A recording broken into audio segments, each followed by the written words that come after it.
សូមគោរពសម្ដេចឯកឧត្តមលោកជំទាវអ្នកអង្គការលោកស្រីប្រិមត្តទាំងអស់ជាទីគោរពជាទីមេត្រីសប្តាហ៍នេះកម្មវិធីកាកបាទក្រហមកម្ពុជាបានពំនាំមើលសកម្មភាពមនុស្សធម៌តាមសហគមន៍មកផ្សាយជូនទស្សនាតាមពេលវេលានិងម៉ោងដដែលដែលមានសកម្មភាពជាបន្តបន្ទាប់ដូចតទៅ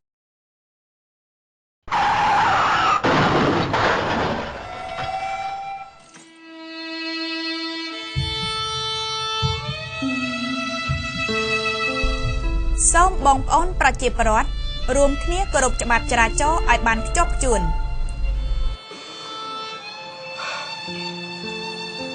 ប្រសាសន៍ដ៏ខ្ពង់ខ្ពស់សម្ដេចអគ្គមហាសេនាបតីតេជោហ៊ុនសែននាយករដ្ឋមន្ត្រីនៃព្រះរាជាណាចក្រកម្ពុជាថ្ងៃនេះថ្ងៃស្អែកកុំឲ្យមានគ្រោះថ្នាក់ចរាចរណ៍សមានចិត្តមនុស្សធម៌ពីកាកបាទក្រហមកម្ពុជាកាកបាទក្រហមកម្ពុជានាំយកអំណោយមនុស្សធម៌ទៅចែកជូនដល់បងប្អូនប្រជាពលរដ្ឋរងគ្រោះដោយទឹកជំនន់នៅក្នុងសង្កាត់បាហាលក្រុងព្រះវិហារអំណោយសប្បុរសធម៌របស់សម្ដេចគតិព្រះបណ្ឌិតបរនីហ៊ុនសែនប្រធានកាកបាទក្រហមកម្ពុជាត្រូវបានឯកឧត្តមអ៊ុយសំអាតប្រធាននាយកដ្ឋានគ្រប់គ្រងគ្រោះមហន្តរាយកាកបាទក្រហមជាតិរួមដំណើរដោយលោកជំទាវខូចប៊ុនឋានអភិបាលរងខេត្តលោកជំទាវចឹកហេងប្រធានគណៈកម្មាធិការសាខាកាកបាទក្រហមកម្ពុជាខេត្តព្រះវិហារព្រមទាំងសមាជិកគណៈកម្មាធិការសាខាកាកបាទក្រហមខេត្តយកចែកជូនដល់បងប្អូនប្រជាពលរដ្ឋរងគ្រោះដោយសារជំនន់ទឹកភ្លៀងចំនួន111គ្រួសារដែលស្ថិតនៅក្នុងចំណុចអន្លង់វិលក្នុងភូមិអភិវឌ្ឍសង្កាត់ប៉ាល់ហាលក្រុងព្រះវិហារនាសប្តាហ៍កន្លងទៅនេះលោកជំទាវខូចប៊ុនឋានអភិបាលរងខេត្តព្រះវិហារបានធ្វើសេចក្តីរាយការណ៍ពីស្ថានភាពទឹកជំនន់ទឹកស្ទឹងសែនក្នុងរយៈកាលដើមខែសីហាកន្លងមកបានធ្វើឲ្យប៉ះពាល់លិចលង់ផ្ទះសម្បែងស្រូវស្រែចម្ការនិងដំណាំអនុផលផ្សេងៗរបស់បងប្អូនប្រជាពលរដ្ឋក្នុងក្រុងព្រះវិហារមានប្រមាណជាង200គ្រួសារដែលបង្កការលំបាកដល់ប្រជាពលរដ្ឋនិងអាចបណ្ដាលឲ្យខូចខាតស្រូវស្រែចម្ការអស់មួយចំនួនផងដែរមានមតិសំណេះសំណាលជាមួយបងប្អូនរងគ្រោះទាំង111គ្រួសារនេះពេលនោះឯកឧត្តមអ៊ុយសំអាតបានពំនាំនៅប្រសាសន៍ផ្ដាំផ្ញើសាកសួរសុខទុក្ខរបស់សម្ដេចគតិព្រះបណ្ឌិតបរនីហ៊ុនសែនប្រធានកាកបាទក្រហមកម្ពុជាដល់ក្រុមគ្រួសាររបស់បងប្អូនទាំងអស់និងចូលរួមចំណែកในការសោកស្ដាយជាមួយបងប្អូនដែលបានខូចខាតស្រូវស្រែចម្ការនិងដំណាំផ្សេងៗព្រមទាំងផ្ទះសម្បែងដោយសារគ្រោះធម្មជាតិទឹកជំនន់ទឹកភ្លៀងនាពេលនេះដែលនេះគឺជាការយកចិត្តទុកដាក់គិតគូររបស់សម្ដេចគតិព្រះបណ្ឌិតដល់បងប្អូនប្រជាពលរដ្ឋយើងមិនថារស់នៅទីក្រុងឬជនបទឡើយដោយសម្ដេចចាត់ទុកការលំបាករបស់បងប្អូនប្រជាពលរដ្ឋគឺជាការលំបាករបស់សម្ដេចនិងក្រុមគ្រួសារដោយស្មារតីអាណិតអាសូរនិងគិតគូរដល់ការលំបាករបស់បងប្អូនប្រជាពលរដ្ឋរងគ្រោះសម្ដេចគតិព្រះបណ្ឌិតបានយកកម្លាំងកាយចិត្តអំពាវនាវដល់សប្បុរសជនទាំងអស់ទាំងជាតិនិងអន្តរជាតិចូលរួមឧបត្ថម្ភដល់កាកបាទក្រហមកម្ពុជា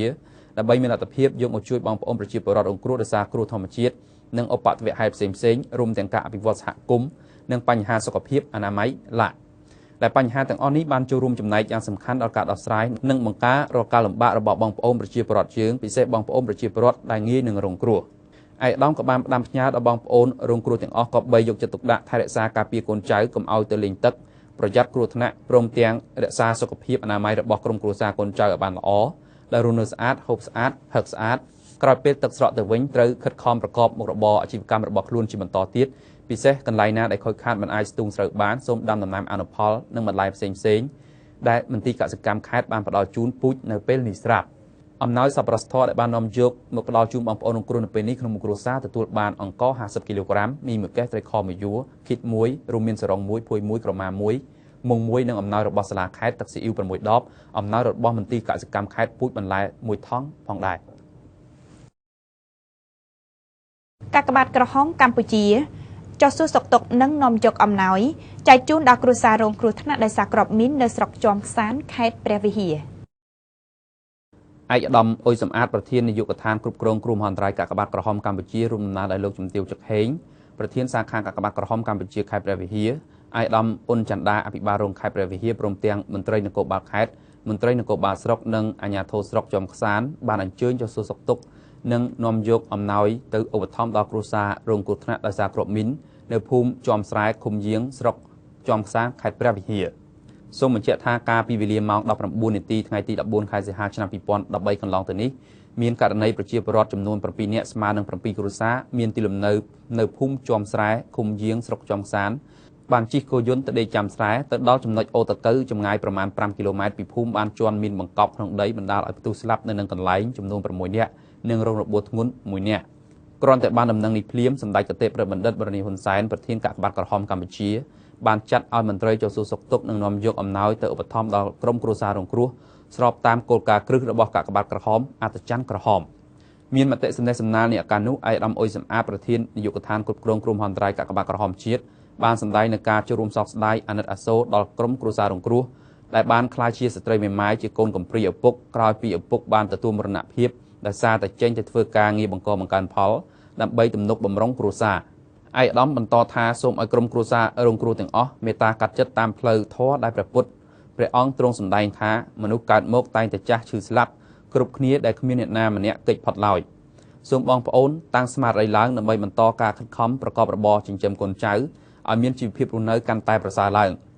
អំណោយថ្ងៃនេះពិតមែនតែមានចំនួនតិចតួចមិនអាចឆ្លើយតបតាមទំហំនៃការបាត់បង់ប្តីស័យឪពុកជាទីគោរពស្រឡាញ់របស់បងប្អូនតែជាការសម្ដែងឲ្យឃើញនៅមនោសញ្ចេតនាចូលរួមដ៏ជ្រាលជ្រៅរបស់សប្បុរសជនជិតឆ្ងាយក្នុងនិងក្រៅប្រទេសនៅក្នុងចលនាកាកបាទក្រហមនិងជាការកាត់បន្ថយបានការលំបាករបស់បងប្អូនបានមួយគ្រាដែរអំណោយដែលបានឧបត្ថម្ភនាពេលនេះក្នុងមួយគ្រួសារទទួលបានអង្ករ100គីឡូក្រាមមី2កេសទឹកត្រី2យួរត្រីខ2យួរឃីត2កញ្ចប់ខោអាវក្មេង1កំភ្លេនិងថវិកា2លានរៀលសាខាកាកបាទក្រហមកម្ពុជាខេត្តតាកែវនាំយកអំណោយមិត្តធម៌ទៅចែកជូនដល់ចាស់ជរាគ្មានទីពឹងនិងប្រជាពលរដ្ឋក្រីក្រនាសប្តាហ៍កន្លងទៅនេះឯកឧត្តមឈិតសុខុនប្រធានគណៈកម្មាធិការសាខាកាកបាទក្រហមកម្ពុជាខេត្តតាកែវរួមដំណើរដោយមន្ត្រីប្រតិបត្តិសាខាបាននាំយកអំណោយសប្បុរសធម៌របស់សាខាចុះសួរសុខទុក្ខនិងចែកជូនប្រជាពលរដ្ឋចាស់ជរាគ្មានទីពឹងនិងទូរគតជននៅភូមិតាបួឃុំពេជ្រសាស្រុកកោះអណ្ដែតខេត្តតាកែវចំនួន5គ្រួសា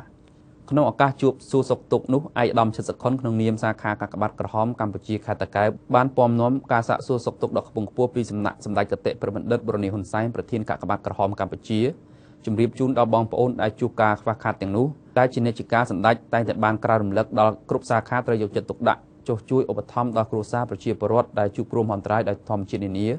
គ្រួសារចាស់ជរាគ្មានទីពឹងជនពិការស្ត្រីមេម៉ាយក្រីក្រ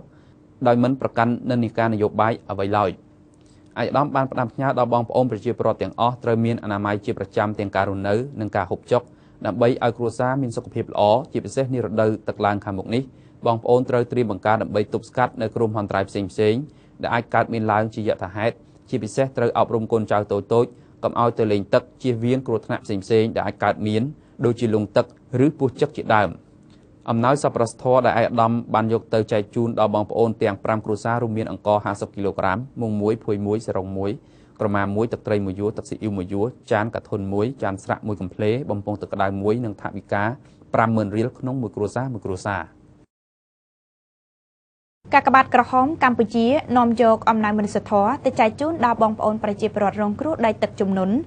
នៅឃុំយាងនិងឃុំព្រីងធំក្នុងស្រុកជាំខ្សាន្តខេត្តព្រះវិហារអំណោយសប្បុរសធម៌ដ៏ថ្លៃថ្លារបស់សម្ដេចគតិព្រះបណ្ឌិតបូរនីហ៊ុនសែនប្រធានកាកបាទក្រហមកម្ពុជាត្រូវបានឯកឧត្តមអ៊ុយសំអាតប្រធាននាយកដ្ឋានគ្រប់គ្រងគ្រោះមហន្តរាយកាកបាទក្រហមជាតិនាំយកទៅចែកជូនដល់ប្រជាពលរដ្ឋជួបការលំបាករងគ្រោះដោយទឹកជំនន់ចំនួន297គ្រួសារដែលរលួយស្រូវស្រែនិងចំការសរុបអស់372ហិកតានៅទីតាំងចំនួន3ក្នុងឃុំយាងនិងឃុំព្រីងធំស្រុកជាំខ្សាន្តខេត្តព្រះវិហារកាលពីថ្ងៃទី21ខែសីហាឆ្នាំ2013រួមដំណើរនៃឱកាសនោះក៏មានវត្តមានឯកឧត្តមអ៊ុំម៉ារ៉ាអភិបាលនៃគណៈអភិបាលខេត្តព្រះវិហារឯកឧត្តមសុយារ៉ាបេក្ខជនតំណាងរាស្ត្រមណ្ឌលព្រះវិហារឯកឧត្តមឡុងសវណ្ណប្រធានក្រុមប្រឹក្សាខេត្តលោកជំទាវចឹកហេងសមាជិកក្រុមប្រឹក្សាខេត្តនិងជាប្រធានសាខាកាកបាទក្រហមកម្ពុជាខេត្តឯកឧត្តមលោកជំទាវអភិបាលរងខេត្តអភិបាលស្រុកចំខ្សាននិងថ្នាក់ដឹកនាំមន្ទីរអង្គភាពជុំវិញខេត្តមួយចំនួនផងដែរក្នុងខែសីហាឆ្នាំ2013នេះខេត្តព្រះវិហារក៏ដូចជាបណ្ដាខេត្តមួយចំនួនក្នុងប្រជាជាតិកម្ពុជាដែលត្រូវរងការគំរាមកំហែងពីគ្រោះទឹកជំនន់ដែលឡែកនៅឃុំយាងនិងឃុំព្រីងធំស្រុកចំខ្សានខេត្តព្រះវិហារទឹកជំនន់បានបណ្ដាលឲ្យរលួយស្រូវស្រែនិងចំការប្រជាពលរដ្ឋអស់មួយចំនួនដែលមើលឃើញនៅការលំបាកនេះសម្ដេចគតិព្រះបណ្ឌិតបូរនីហ៊ុនសែនប្រធានកាកបាទក្រហមកម្ពុជាបានផ្ដល់អំណោយសប្បុរសធម៌ចែកជូនដល់ពលរដ្ឋរងគ្រោះដោយទឹកជំនន់នៅគ្រប់ទីកន្លែងជាបន្តបន្ទាប់ឯកឧត្តមអ៊ុយសំអាតនិងឯកឧត្តមអ៊ុំម៉ារ៉ាបានសម្ដែងនៅការចូលរួមសោកស្ដាយជាមួយបងប្អូនដែលបានខូចខាតស្រូវស្រែចម្ការនិងដំណាំផ្សេងព្រមទាំងផ្ទះសម្បែងដោយសារគ្រោះធម្មជាតិទឹកជំនន់ទឹកភ្លៀងនេះពេលនេះដែលនេះគឺជាការយកចិត្តទុកដាក់គិតគូររបស់សម្ដេចគតិព្រះបណ្ឌិតដល់បងប្អូនប្រជាពលរដ្ឋយើងមិនថារស់នៅទីក្រុងឬជនបទឡើយដោយសម្ដេចចាត់ទុកការលំបាករបស់បងប្អូនប្រជាពលរដ្ឋគឺជាការលំបាករបស់សម្ដេចនិងក្រុមគ្រួសារផងដែរ ដោយស្មារតីអាណិតអាសូរនិងគិតគូរដល់ការលំបាករបស់បងប្អូនប្រជាពលរដ្ឋរងគ្រោះសម្ដេចគតិប្រិមត្តបានយកអស់កម្លាំងកាយចិត្តអំពាវនាវដល់សប្បុរសជនទាំងអស់ទាំងជាតិនិងអន្តរជាតិចូលរួមឧបត្ថម្ភដល់កាកបាទក្រហមកម្ពុជាដើម្បីមានលទ្ធភាពយកមកជួយបងប្អូនប្រជាពលរដ្ឋរងគ្រោះដោយសារគ្រោះធម្មជាតិនិងឧបទ្ទវហេតុផ្សេងៗរួមទាំងការអភិវឌ្ឍសហគមន៍និងបញ្ហាសុខភាពអនាម័យដែលបញ្ហាទាំងអស់នេះបានរួមចំណែកយ៉ាងសំខាន់ដល់ការដោះស្រាយនិងបង្ការរាល់ការលំបាករបស់បងប្អូនប្រជាពលរដ្ឋយើងពិសេសបងប្អូនប្រជាពលរដ្ឋដែលងាយនឹងរងគ្រោះឯកឧត្តមក៏បានផ្ដាំផ្ញើដល់បងប្អូនរងគ្រោះទាំងអស់សូមក៏បីត្រូវយកចិត្តទុកដាក់ថែរក្សាកូនចៅកុំឲ្យទៅលេងទឹកប្រយ័ត្នមានគ្រោះថ្នាក់សូមថែរក្សាសុខភាពអនាម័យរបស់ក្រុមគ្រួសារកូនចៅឲ្យបានល្អដែលរស់នៅស្អាតហូបស្អាតផឹកស្អាតក្រោយពេលទឹកស្រកទៅវិញត្រូវខិតខំប្រកបមុខរបរអាជីវកម្មរបស់ខ្លួនជាបន្តទៀតពិសេសកន្លែងណាដែលខូចខាតមិនអាចស្ទូងស្រូវបានសូមដាំដំណាំអនុផលនិងបន្លែបន្ថែមផ្សេងៗដែលមន្ទីរកសិកម្មខេត្តបានផ្ដល់ជូនក្របពូជនៅពេលនេះស្រាប់អំណោយដែលបាននាំយកមកផ្ដល់ជូនបងប្អូនរងគ្រោះនៅពេលនេះក្នុងមួយគ្រួសារទទួលបានអង្ករ50គីឡូក្រាមមីមួយកេសត្រីខមួយយួរឃីតមួយរួមមានសារ៉ុងមួយភួយមួយក្រមាមួយមុងមួយនិងអំណោយរបស់សាលាខេត្តទឹកស៊ីអ៊ីវ6ដបអំណោយរបស់មន្ទីរកសិកម្មខេត្តពូជបន្លែមួយថង់ផងដែរកិច្ចប្រជុំតម្រង់ទិសសម្រាប់ដៃគូពាក់ព័ន្ធស្ដីពីការពង្រឹងប្រព័ន្ធសហគមន៍ដើម្បីប្រសិទ្ធភាពការថែទាំសុខភាពសហគមន៍មូលដ្ឋាននៅសាខាកាកបាទក្រហមកម្ពុជាខេត្តកំពតមានរៀបចំកិច្ចប្រជុំតម្រង់ទិសសម្រាប់ដៃគូពាក់ព័ន្ធស្ដីពីការពង្រឹងប្រព័ន្ធសហគមន៍ដើម្បីប្រសិទ្ធភាពការថែទាំសុខភាពសហគមន៍មូលដ្ឋានក្រមវត្តមានលោកស្រីវិជ្ជបណ្ឌិតយូសុគន្ធនាយិកាសាខាកាកបាទក្រហមកម្ពុជាខេត្តកំពតលោកស្រីឡៃសុភ័ក្រមន្ត្រីសម្របសម្រួលគម្រោងបានឲ្យដឹងថាអ្នកចូលរួមមានចំនួន55នាក់ក្នុងនោះមកពីមណ្ឌលសុខភាព28នាក់ស្មើនឹង14មណ្ឌលក្រុមប្រឹក្សាឃុំ21នាក់មន្ទីរសុខាភិបាល2នាក់ស្រុកប្រតិបត្តិ2នាក់និងមកពីអនុសាខា2នាក់លោកស្រីវិជ្ជបណ្ឌិតយូសុគន្ធនាយិកាសាខាបានមានប្រសាសន៍ក្នុងកិច្ចប្រជុំដែលបានពំនាំមកនៅការផ្ដាំផ្ញើសាកសួរសុខទុក្ខពីសំណាក់ឯកឧត្តមខូចខុនហ៊ូអភិបាលនៃគណៈអភិបាលខេត្តនិងជាប្រធានកិត្តិយសសាខាជូនចំពោះអ្នកចូលរួមរួចមកលោកស្រីក៏បានថ្លែងអំណរគុណយ៉ាងជ្រាលជ្រៅចំពោះលោកស្រីដែលបានលះបង់ពេលវេលារបស់ខ្លួនមកចូលរួមក្នុងកិច្ចប្រជុំដើម្បីពិភាក្សារកដំណោះស្រាយការពង្រឹងប្រព័ន្ធសហគមន៍ដើម្បីប្រសិទ្ធភាពការថែទាំសុខភាពសហគមន៍មូលដ្ឋានឲ្យបានកាន់តែល្អប្រសើរថែមទៀតលោកស្រីក៏បានសំណូមពរដល់បុគ្គលិកមណ្ឌលសុខភាពនិងក្រុមប្រឹក្សាឃុំទាំងអស់ពេលត្រឡប់ទៅមូលដ្ឋានវិញត្រូវបន្តបំពេញការងារបម្រើប្រជាជនក្នុងមូលដ្ឋានរបស់ខ្លួនធ្វើការផ្សព្វផ្សាយនិងណែនាំដល់ប្រជាជនឲ្យទៅមណ្ឌលសុខភាពឬមន្ទីរពេទ្យដើម្បីពិនិត្យសុខភាពនិងព្យាបាលនៅពេលដែលពួកគាត់មានជំងឺដង្កាត់ផ្សេងៗកាកបាទក្រហមកម្ពុជាសាខាខេត្តព្រះវិហារនាំយកអំណោយមនុស្សធម៌ទៅចែកជូនដល់បងប្អូនប្រជាពលរដ្ឋរងគ្រោះដោយទឹកជំនន់នៅឃុំយាងស្រុកចំខ្សានខេត្តព្រះវិហារអំណោយសប្បុរសធម៌ដ៏ថ្លៃថ្លារបស់សម្ដេចគតិប្រិមត្តបូរនីហ៊ុនសែនប្រធានកាកបាទក្រហមកម្ពុជាត្រូវបានឯកឧត្តមអ៊ុមារ៉ាអភិបាលនៃគណៈអភិបាលខេត្តព្រះវិហារនិងជាប្រធានកិត្តិយសសាខាកាកបាទក្រហមកម្ពុជាខេត្តព្រះវិហារនាំយកទៅចែកជូនប្រជាពលរដ្ឋជួបការលំបាករងគ្រោះដោយទឹកជំនន់ចំនួន108គ្រួសារមកពី4ភូមិនៅក្នុងឃុំយាងស្រុកជាំខ្សានខេត្តព្រះវិហារកាលពីថ្ងៃទី22ខែសីហាឆ្នាំ2013រួមដំណើរនៃឱកាសនេះក៏មានវត្តមានឯកឧត្តមសុសយ៉ារ៉ាបេក្ខជនតំណាងរាស្ត្រមណ្ឌលព្រះវិហារឯកឧត្តមលងសវណ្ណប្រធានក្រុមប្រឹក្សាខេត្តលោកជំទាវចឹកហេងសមាជិកក្រុមប្រឹក្សាខេត្តនិងជាប្រធានសាខាកាកបាទក្រហមកម្ពុជាខេត្តឯកឧត្តមលោកជំទាវអភិបាលរងខេត្តអភិបាលស្រុកចំខ្សាននិងថ្នាក់ដឹកនាំមន្ទីរអង្គភាពជុំវិញខេត្តមួយចំនួនទៀតផងដែរគួរបញ្ជាក់ថាក្នុងខែសីហាឆ្នាំ2013នេះខេត្តព្រះវិហារក៏ដូចជាបណ្ដាខេត្តមួយចំនួនក្នុងប្រជាជាតិកម្ពុជាដែលត្រូវរងការគំរាមកំហែងពីគ្រោះទឹកជំនន់ដែលឡែកនៅឃុំយាងស្រុកចំខ្សានខេត្តព្រះវិហារទឹកជំនន់បានបណ្ដាលឲ្យរលួយស្រូវស្រែនិងចំការប្រជាពលរដ្ឋអស់មួយចំនួនដែលមើលឃើញការលំបាកនេះសម្ដេចគតិប្រិមត្តបូរនីហ៊ុនសែនប្រធានកាកបាទក្រហមកម្ពុជាបានផ្ដល់អំណោយចែកជូនដល់ពលរដ្ឋរងគ្រោះដោយទឹកជំនន់នៅគ្រប់ទីកន្លែងជាបន្តបន្ទាប់ឯកឧត្តមអ៊ុមារ៉ាបានឲ្យដឹងទៀតថាទឹកជំនន់ក្នុងខែសីហានេះបានជន់ឡើងដល់កម្រិតដែលត្រូវប្រកាសសន្នគឺចាប់ពី11ម៉ែត្រឡើងទៅដែលតម្រូវឲ្យមានការប្រុងប្រយ័ត្នខ្ពស់និងត្រូវជម្លៀសប្រជាពលរដ្ឋមកកាន់ទីទួលសុវត្ថិភាពឯកឧត្តមបន្តថាយោងតាមទិន្នន័យខូចខាតដែលយើងប្រមូលបានគឺក្នុងស្រុកជាំខ្សានមាន2ឃុំស្មើ9ភូមិស្មើនឹង399គ្រួសារដែលរងការខូចខាតរលួយស្រូវស្រែអស់ចំនួន49070ហិកតានិងក្រុងព្រះវិហារមានមួយសង្កាត់ស្មើ2ភូមិស្មើនឹង59គ្រួសារដែលរងការខូចខាតរលួយស្រូវស្រែនិងចម្ការអស់ចំនួន48ហិកតា សរុបពីឃុំមួយសង្កាត់11ភូមិក្នុងស្រុកក្រុងចំនួន2ទិន្នន័យខូចខាតសរុបរលួយស្រូវស្រែនិងចម្ការអស់ 53,870 ហិកតាស្មើនឹង 458 គ្រួសារឯកឧត្តមបានសំណូមពរដល់ប្រជាពលរដ្ឋទាំងអស់ត្រូវបន្តការប្រុងប្រយ័ត្នជានិច្ចពិសេសការគ្រប់គ្រងកូនចៅឲ្យបានល្អកុំលេងក្បែរទឹកនិងជំរុញឲ្យបងប្អូនប្រជាពលរដ្ឋទាំងអស់បន្តអនុវត្តការធ្វើស្រែតាមកន្លែងដែលមានប្រភពទឹកអាចធ្វើទៅបានព្រមទាំងបង្កើនការដាំដុះដំណាំរំសំការចិញ្ចឹមសត្វបន្ថែមដើម្បីជួយសម្រាលការលំបាកលើការខ្វះខាតស្បៀងអាហារដោយឡែកបញ្ហាសុខភាពជាបញ្ហាចម្បងដែលត្រូវយកចិត្តទុកដាក់ថែរក្សាឲ្យបានល្អផងដែរពិសេសនៅពេលទឹកស្រកនេះដែលនឹងអាចធ្វើឲ្យមានជំងឺឆ្លងផ្សេងៗកើតមានឡើងដូចនេះត្រូវរស់នៅឲ្យបានស្អាតហូបស្អាតជាប្រចាំអំណោយដែលបានចែកជូននៅពេលនេះរួមមានអំណោយកាកបាទក្រហមកម្ពុជាក្នុងមួយគ្រួសារទទួលបានអង្ករ50គីឡូក្រាមត្រីខ10យួរមី1កេសឃីត1កញ្ចប់អំណោយរបស់សាលាខេត្តក្នុងមួយគ្រួសារទទួលបានទឹកស៊ីអ៊ីវ1យួរស្មើនឹង6ដបនិងមន្ទីរកសិកម្មខេត្តឧបត្ថម្ភបន្ថែមក្នុងមួយគ្រួសារពូជបន្លែចម្រុះ1ថង់ដោយឡែកឯកឧត្តមសួរយ៉ារ៉ាបានឧបត្ថម្ភថវិកា1លានរៀលនិងឯកឧត្តមអ៊ុំរ៉ាបានឧបត្ថម្ភថវិកា1លានរៀលសរុបចំនួន2លានរៀលសម្រាប់ជួសជុលគោយន្តដែលជន់មានផ្ទុះកាលពីថ្ងៃទី14ខែសីហាឆ្នាំ2013កន្លងទៅនាឱកាសនេះផងដែរគណៈកម្មាធិការសាខាកាកបាទក្រហមកម្ពុជាខេត្តតាកែវចុះពិនិត្យការសាងសង់ផ្ទះជូនប្រជាពលរដ្ឋទីធ្លាប់ក្រនាសប្តាហ៍កន្លងទៅនេះឯកឧត្តមឈិតសុខុនប្រធានគណៈកម្មាធិការសាខាកាកបាទក្រហមកម្ពុជាខេត្តតាកែវរួមដំណើរដោយលោកយឹមចន្ទថននាយកប្រតិបត្តិនិងមន្ត្រីសាខាបានដឹកនាំយុវជនកាកបាទក្រហមនិងយុវជនកាយរិទ្ធចុះជួយសាងសង់ផ្ទះជូនប្រជាពលរដ្ឋទីតក្រចំនួន2គ្រួសារដែលរស់នៅលើដីចំណីផ្លូវស្ថិតនៅភូមិឡូរីសង្កាត់ប្រកាសក្នុងក្រុងដូនកែវខេត្តតាកែវតាមរបាយការណ៍របស់អនុសាខាក្រុងបានឲ្យដឹងថាគ្រួសារលោកស្រីប៊ុនសូណានិងគ្រួសារលោកស្រីអោស្រីទូចសពថ្ងៃពុំមានដីជាកម្មសិទ្ធិទេហើយបានសង់ខ្ទមនៅលើដីចំណីផ្លូវដែលស្ថិតនៅភូមិឡូរីសង្កាត់រកាក្នុងក្រុងដូនកែវខេត្តតាកែវក្រៅពីបានទទួលរបាយការណ៍ពីអនុសាខាក្រុងដូនកែវសាខាកាកបាទក្រហមកម្ពុជាខេត្តតាកែវបានធ្វើរបាយការណ៍ជូនកាកបាទក្រហមកម្ពុជាបន្ទាប់ពីបានដឹងព័ត៌មាននេះសម្ដេចកតេព្រឹទ្ធបណ្ឌិតប៊ុនរ៉ានីហ៊ុនសែនប្រធានកាកបាទក្រហមកម្ពុជាបានសម្រេចផ្តល់ដីលំនៅឋាននិងសង់ផ្ទះជូនគ្រួសារទាំងពីរខាងលើតាមរយៈសាខាកាកបាទក្រហមកម្ពុជាខេត្តតាកែវផ្ទះដែលបានកំពុងសាងសង់នីមួយៗគឺមានទំហំដីទទឹង7ម៉ែត្រកន្លះនិងបណ្ដោយ10ម៉ែត្រនិងទំហំផ្ទះទទឹង5ម៉ែត្រនិងបណ្ដោយ6ម៉ែត្រជាប្រភេទផ្ទះឈើផុតពីដីដំបូលប្រក់សង្កសីមានតសម្រាប់ផ្ទះបាយបង្គន់អនាម័យនិងចាក់សាបក្រោមផ្ទះដែលស្ថិតក្នុងភូមិថ្នល់បែកសង្កាត់រកាក្រៅក្រុងដូនកែវខេត្តតាកែវបានសាងសង់រួចប្រហែល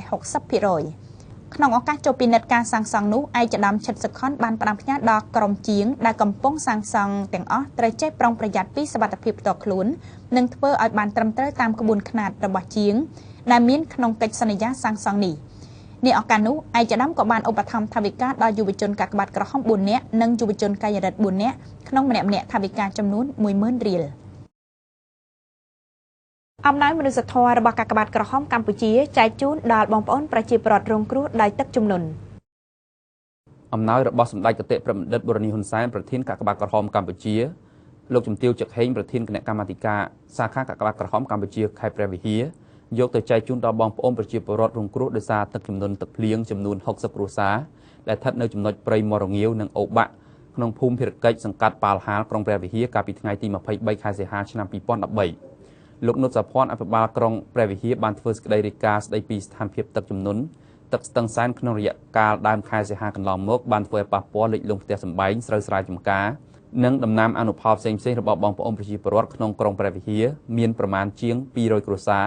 ដែលកន្លងមកកាលពីពេលថ្មីៗនេះសម្ដេចគតិប្រិមណ្ឌិតបានចាត់មន្ត្រីកាកបាទក្រហមជាតិយកអំណោយចុះចែកជូនដល់បងប្អូនមួយជំហានរួចមកហើយគឺនៅសល់តែបងប្អូនប្រជាពលរដ្ឋ60គ្រួសារប៉ុណ្ណោះដែលយើងត្រូវយកមកចែកជូននៅពេលនេះមានមតិសំណេះសំណាលជាមួយបងប្អូនរងគ្រោះទាំង60គ្រួសារនេះពេលនោះលោកជំទាវ ចឹកហេងបានពំនាំនៅប្រសាសន៍ផ្ដាំផ្ញើសាកសួរសុខទុក្ខដ៏ខ្ពង់ខ្ពស់របស់សម្ដេចគតិប្រិមណ្ឌិតបូរនីហ៊ុនសែនប្រធានកាកបាទក្រហមកម្ពុជាដល់ក្រុមគ្រួសារបងប្អូនរងគ្រោះទាំងអស់និងចូលរួមរំលែកនៅការសោកស្ដាយជាមួយបងប្អូនដែលបានខូចខាតស្រូវស្រែចម្ការនិងដំណាំផ្សេងៗព្រមទាំងផ្ទះសម្បែងដោយសារគ្រោះធម្មជាតិទឹកជំនន់ទឹកភ្លៀងនេះដែលនេះគឺជាការយកចិត្តទុកដាក់កិត្តគូរបស់សម្ដេចគតិប្រិមណ្ឌិតដល់បងប្អូនប្រជាពលរដ្ឋយើងមិនថារស់នៅទីក្រុងឬជនបទឡើយ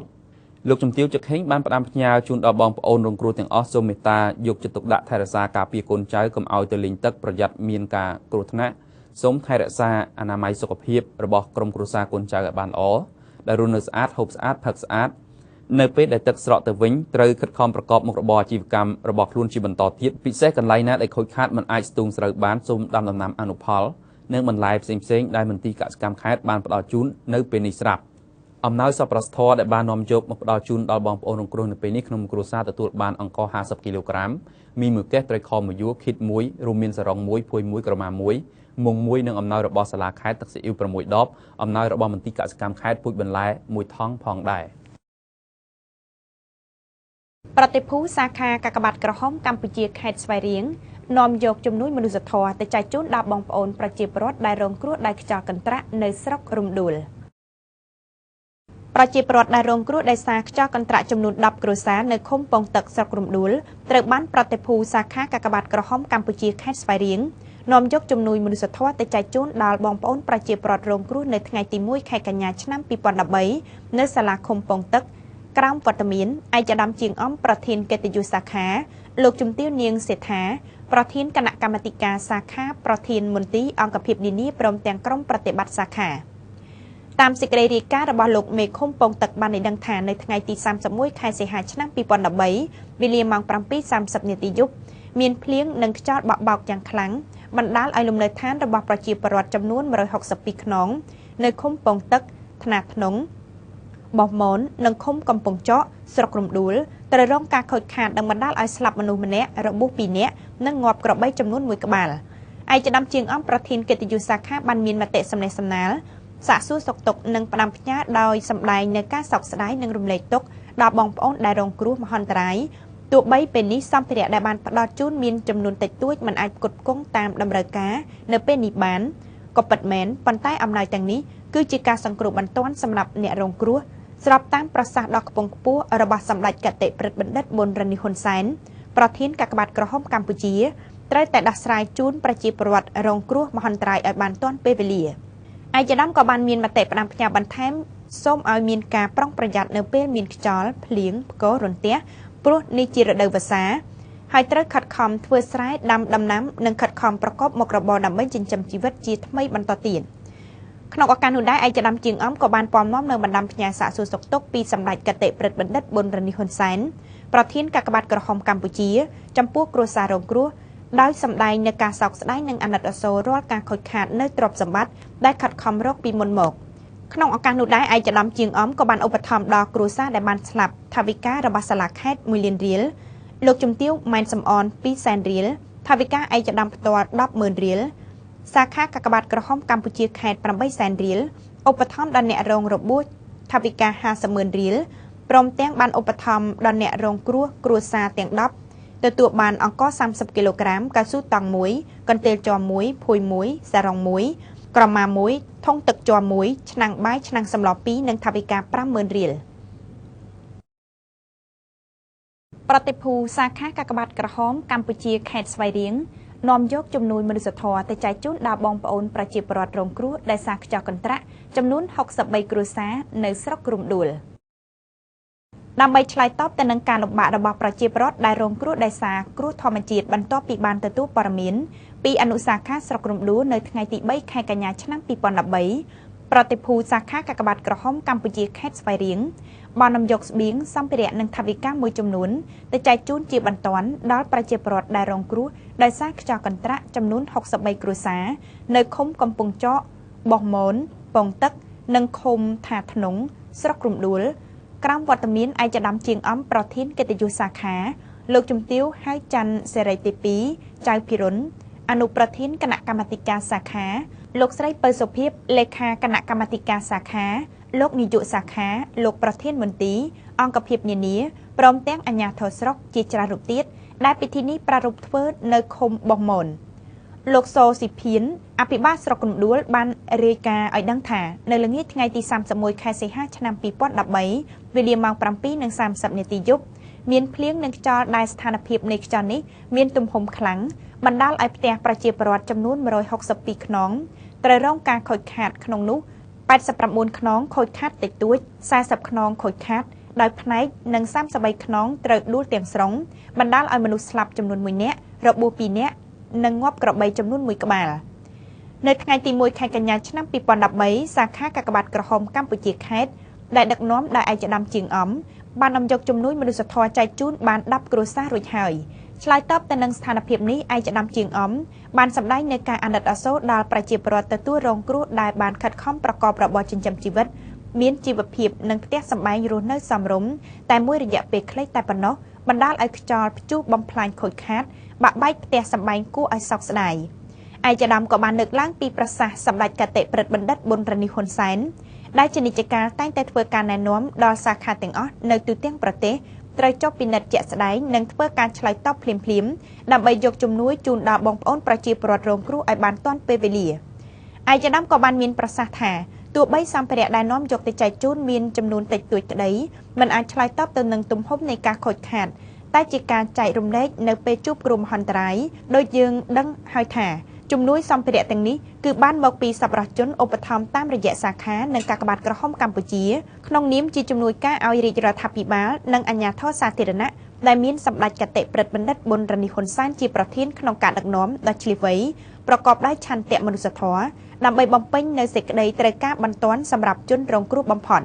ឯកឧត្តមជាងអំក៏បានផ្ដាំផ្ញើដល់បងប្អូនប្រជាពលរដ្ឋដែលរងគ្រោះក៏ដូចជាប្រជាពលរដ្ឋទូទៅនៅតាមមូលដ្ឋានត្រូវប្រុងប្រយ័ត្នចំពោះការប្រើប្រាស់ភ្លើងគ្រប់ប្រភេទនិងដាំដើមឈើជុំវិញផ្ទះដើម្បីការពារខ្យល់បោកបក់ខ្លាំងពិសេសរដូវនេះជារដូវវស្សា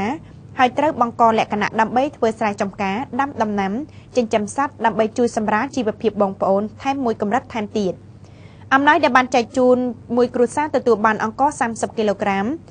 កៅស៊ូតង់1កន្ទេល1ភួយ1មុង1សារ៉ុង1ក្រមា1ចានដែក1ឆ្នាំងបាយឆ្នាំងសម្ល2ថវិកាចំនួន40000រៀលគ្រួសារដែលរងការខូចខាតតិចតួច7គ្រួសារក្នុងមួយគ្រួសារថវិកា50000រៀល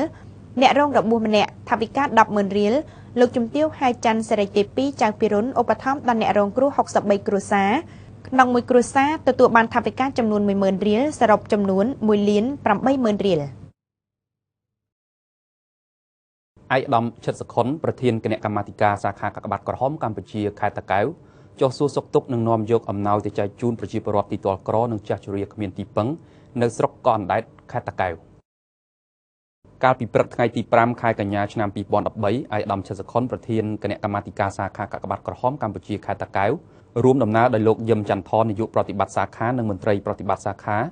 បាននាំយកអំណោយសង្គ្រោះរបស់សាខាចុះសួរសុខទុក្ខនិងចែកជូនប្រជាពលរដ្ឋទីទាល់ក្រនិងចាស់ជរាគ្មានទីពឹងចំនួន42គ្រួសារដែលមកពីឃុំរមិញ38គ្រួសារនិងឃុំព្រៃយុទ្ធការ4គ្រួសារក្នុងស្រុកកោះអណ្ដែតខេត្តតាកែវក្នុងឱកាសជួបសួរសុខទុក្ខនោះឯកឧត្តមឈិតសុខុនក្នុងនាមសាខាកាកបាទក្រហមកម្ពុជាខេត្តតាកែវបានពំនាំការសួរសុខទុក្ខដ៏ខ្ពង់ខ្ពស់ពីសំណាក់សម្ដេចកតេព្រឹទ្ធបណ្ឌិតប៊ុនរនីហ៊ុនសែនប្រធានកាកបាទក្រហមកម្ពុជាជម្រាបជូនដល់បងប្អូនដែលជួបការខ្វះខាតទាំងអស់ហើយជានិច្ចកាលសម្ដេចតែងតែបានក្រើនរំលឹកដល់គ្រប់សាខាត្រូវយកចិត្តទុកដាក់ចុះជួយឧបត្ថម្ភដល់គ្រួសារប្រជាពលរដ្ឋដែលជួបគ្រោះមហន្តរាយដោយធម្មជាតិនានាគ្រួសារចាស់ជរាគ្មានទីពឹងជនពិការស្ត្រីមេម៉ាយក្រីក្រអ្នកជំងឺអេដដោយមិនប្រកាន់និន្នាការនយោបាយអ្វីឡើយ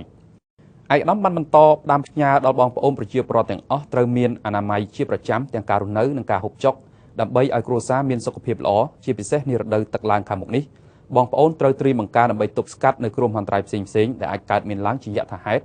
ជាពិសេសត្រូវអប់រំកូនចៅតូចៗកុំឲ្យទៅលេងទឹកជៀសវាងគ្រោះថ្នាក់ផ្សេងៗដែលអាចកើតមានឡើងដូចជាលង់ទឹកឬពោះចឹកជាដើមឯកឧត្តមបានបន្តទៀតថាអំណោយដែលយកមកចែកជូនថ្ងៃនេះគឺបានមកពីសប្បុរសជននានាតាមរយៈការចូលរួមជាសមាជិកភាពប្រអប់វិភាគទានតាមវត្តទិវាពិភពលោកកាកបាទក្រហមអត្ថច័ន្ទក្រហមនិងតាមរយៈការផ្ដល់ពីព្រះសង្ឃជាដើមទោះបីអំណោយដែលយកមកចែកជូនថ្ងៃនេះមានតិចតួចតែវាជាការជួយរំលែកការលំបាកបានមួយគ្រាដែរដូច្នេះបងប្អូនត្រូវខិតខំប្រកបរបរបន្ថែមទៀតដើម្បីឲ្យគ្រួសារមានជីវភាពសមរម្យអំណោយដែលឯកឧត្តមបានយកទៅចែកជូនដល់បងប្អូនទាំង42គ្រួសាររួមមានអង្ករ25គីឡូក្រាមមុង1ភួយ1សារ៉ុង1ក្រមា1ទឹកត្រី3ដបចានកាធុន1ក្នុងមួយគ្រួសារមួយគ្រួសារ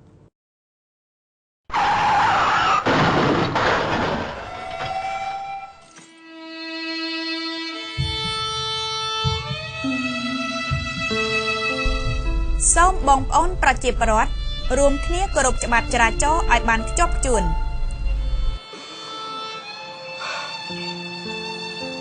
ប្រសាសន៍ដ៏ខ្ពង់ខ្ពស់សម្ដេចអគ្គមហាសេនាបតីតេជោហ៊ុនសែន នាយករដ្ឋមន្ត្រីនៃព្រះរាជាណាចក្រកម្ពុជា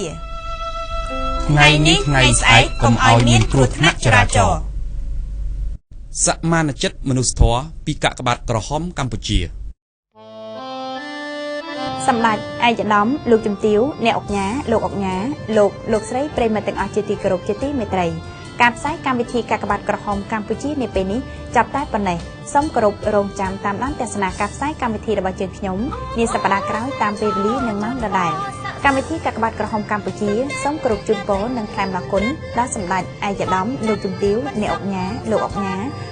លោកស្រីប្រិមត្តទាំងអស់ឲ្យជួបប្រទះតែពុទ្ធពរទាំង4ប្រការគឺអាយុវណ្ណៈសុខៈពលៈកវីគ្លៀងគ្លាឡើយសម្រាប់ពេលនេះនាងខ្ញុំសាមាឡែត ខ្ញុំបាទសុខចន្ទធី សូមគោរពជម្រាបលា